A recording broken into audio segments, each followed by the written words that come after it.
disebabkan kita punya wakil kita Cik Azrul Syafiq mempunyai kenalan-kenalan, dan mereka ni pun tak mau, disebabkan dasar di Laos ni adalah untuk tidak membenarkan skam kompaun beroperasi, terutamanya di Special Economic Zone.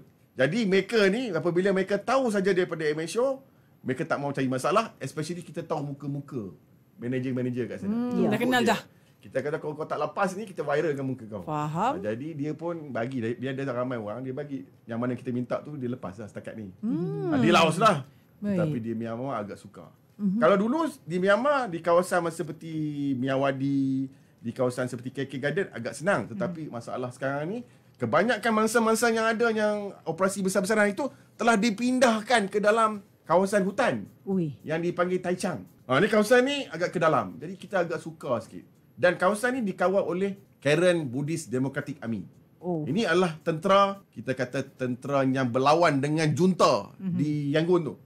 Jadi di negara Myanmar, kita masalah kita adalah kerajaan Malaysia tidak mempunyai hubungan dengan etnik army di sana. Sebab etnik army ni di sana ni dikira sebagai negara ataupun etnik tentera yang teroris lah dikira. Dikira oleh junta lah. Junta kira dia sebagai teroris kan orang gaduh. Jadi kita tak ada hubungan. Tak ada hubungan. Maknanya Malaysia tak boleh ada saluran diplomatik untuk berunding dengan Karen Buddhist Army ataupun dengan BGF, Border Guard Force.